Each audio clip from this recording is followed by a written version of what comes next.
Je suis Henri-Marie Dandra, je suis ministre des Finances et du Budget. Je suis en poste pratiquement depuis 2 ans. Et s'agissant du département, vous savez bien que le ministère des Finances est un très très grand ministère. Aujourd'hui, nous comptons pratiquement près de 1500 agents, fonctionnaires de l'État, qui sont répartis dans différentes régies. Nous avons pratiquement 3 grandes directions générales. La direction générale des impôts, la direction générale des douanes et la direction générale du Trésor. C'est vrai que régulièrement, nous essayons un peu d'ajuster le profil de nos agents en fonction des différentes directions et services techniques. Donc, ces changements se font assez régulièrement lorsque parfois d'autres agents sont affectés ailleurs ou encore lorsque il y a une nécessité de renforcer une direction technique particulière.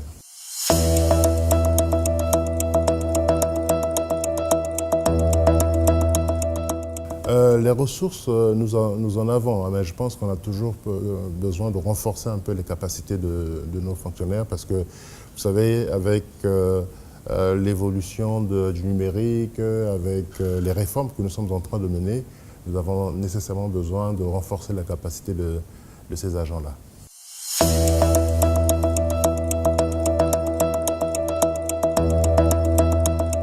Alors, vous savez que je ne pourrais pas vous dire qu'elle se porte bien aujourd'hui, avec tous les problèmes que nous connaissons, mais je pense que les finances de chez nous ont quand même pu évoluer depuis l'arrivée du président de la République, le professeur Faustin-Archange Touadéra, qui a eu à mettre vraiment des réformes à travers ce ministère-là pour que nous puissions vraiment essayer de répondre un peu aux charges régaliennes de l'État. Il y a eu de grandes décisions qui ont été prises, notamment la création par lui-même du comité de suivi de gestion des finances publiques, qui nous permet aujourd'hui d'évaluer l'évolution ou bien d'évaluer les activités de ce ministère. Mais selon ce que nous rapportent un peu les faits, c'est que à ce jour, par rapport à ce que nous avons connu, eh bien les finances publiques se portent relativement bien. Alors si nous avions quand même pu, si on pouvait justement recouvrer pratiquement l'ensemble du territoire, je pense qu'elle se porterait encore mieux.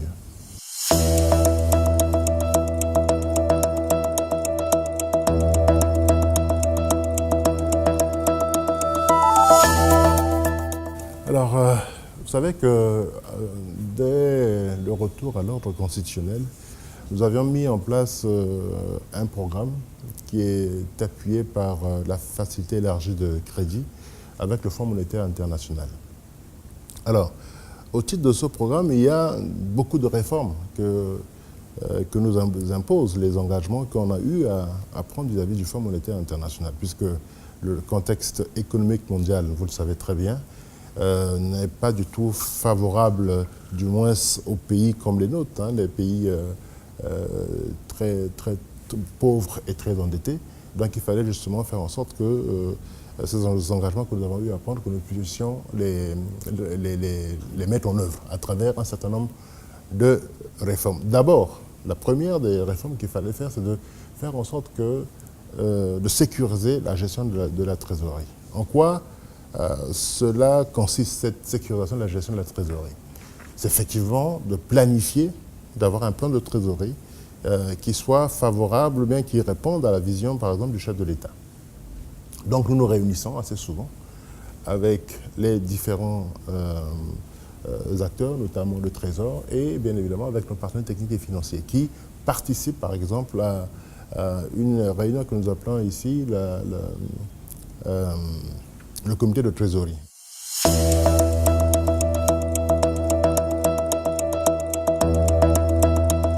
Quand je parle de partenaires techniques et financiers, je pense à la Banque mondiale, je pense au FMI, je pense à la Banque africaine de développement, je pense à l'Agence française de développement, où nous nous rencontrons assez régulièrement pour essayer de faire un peu le point. Alors, nous évaluons. Si effectivement il y a des corrections à mener, nous essayons de les mener.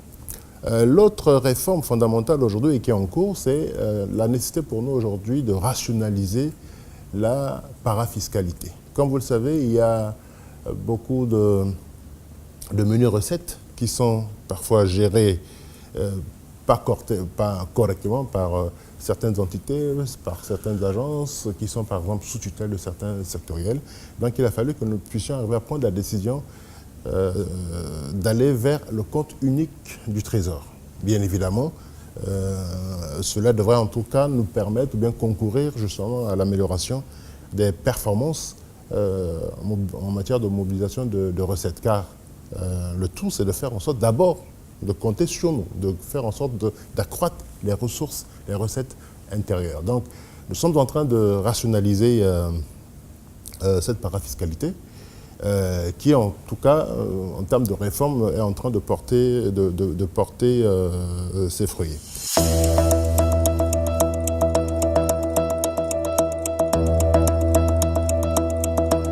Le compte unique du Trésor nous permet aujourd'hui d'avoir une meilleure visibilité sur les recettes, la gestion des ressources de l'État.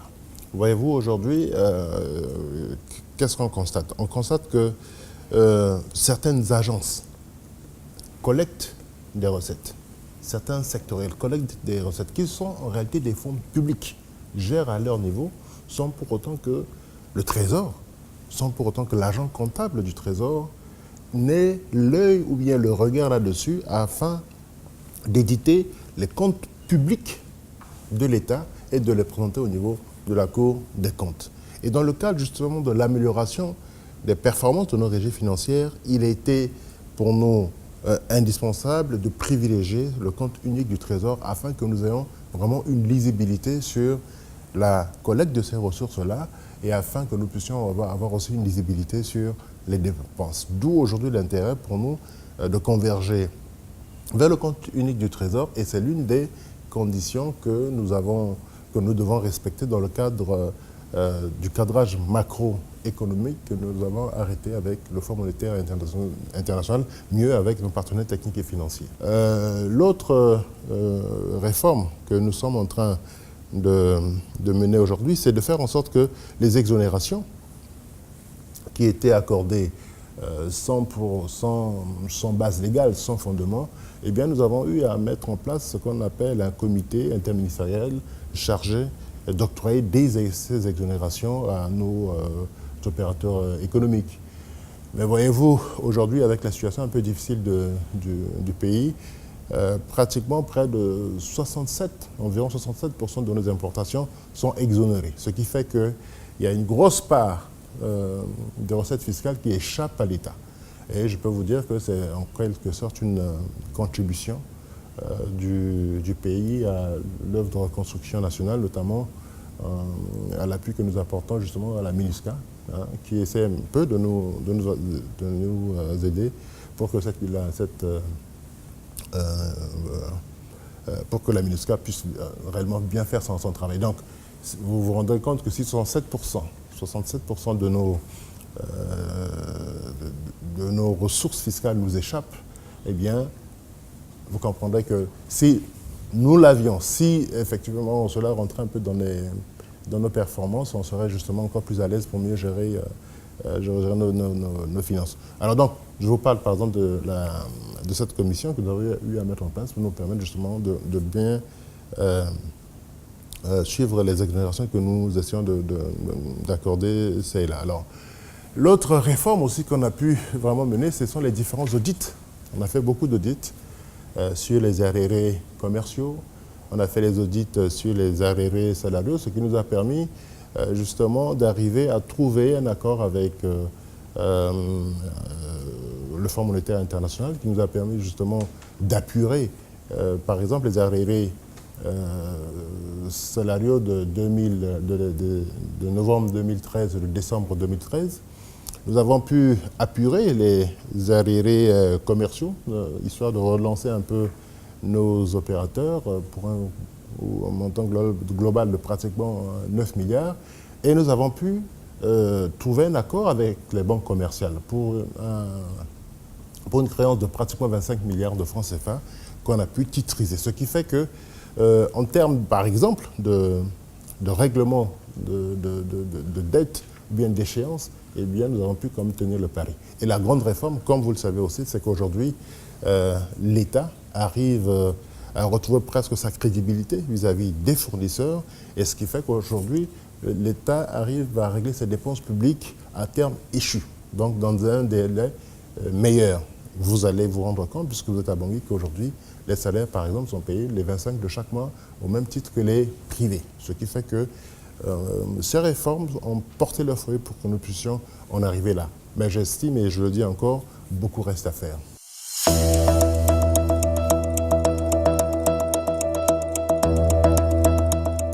S'agissant de la mobilisation des ressources, ou bien des recettes internes, nous avions à l'époque constaté qu'effectivement que sur le corridor de Douala jusqu'à Bangui, il n'y avait que 2 rotations en ce qui concerne le convoyage des marchandises qui quittent Douala sur Bangui. Donc nous avons fait en sorte que ce convoyage se fasse au moins 3 fois par semaine pour justement arriver à faire en sorte que la douane soit encore plus performante. Donc il y a autant de réformes, hein, je ne les ai peut-être pas tout en tête, mais nous sommes vraiment en train d'y aller. L'interconnexion entre la frontière au niveau de Béleko jusqu'au niveau de Bangui a été déjà actée. Donc c'est l'une des réformes principales pour que nous puissions avoir à temps réel le niveau, du moins le coût réel des importations des marchandises qui quittent Douala jusqu'au niveau de Bangui. Nous poursuivons ces réformes à travers l'interconnexion des différentes régies. Hein, nous avons déjà commencé à travailler parce que l'autre problème que nous avions, c'était d'arriver à faire en sorte que l'applicatif GESCO, l'applicatif qui gère le ministère des Finances, puisse être fonctionnel. On a constaté qu'il y avait quelques limites, mais nous sommes en train d'aller vers un applicatif qui pourrait venir en remplacement de l'applicatif qui gère aujourd'hui les finances publiques. Donc, ce qui nous permettrait justement, puisqu'on parle, tout à l'heure je vais parler de la reddition des comptes, puisque la gestion des finances publiques aujourd'hui doit être, comment on dit ça, ne doit souffrir d'aucune opacité. Hein. Il faudrait rendre cette gestion, je dirais, publique, saine pour que chaque contribuable centrafricain, pour que chaque concitoyen puisse savoir ce que fait l'État avec son argent.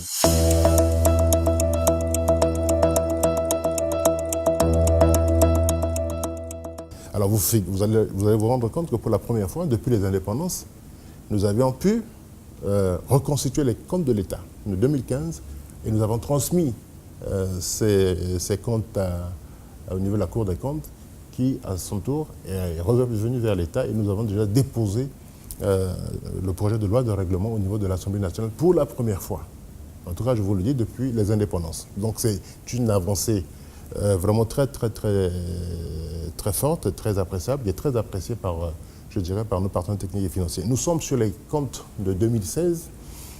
Nous allons les terminer maintenant pour justement arriver à les transmettre aussi au niveau de la Cour des comptes et puis après procéder au projet de loi de règlement pour 2016. Il y a des avancées grâce à ces réformes et je pense que ce sont des conditions qui nous permettent aujourd'hui, voyez-vous, de bénéficier de l'apport de nos partenaires techniques et financiers.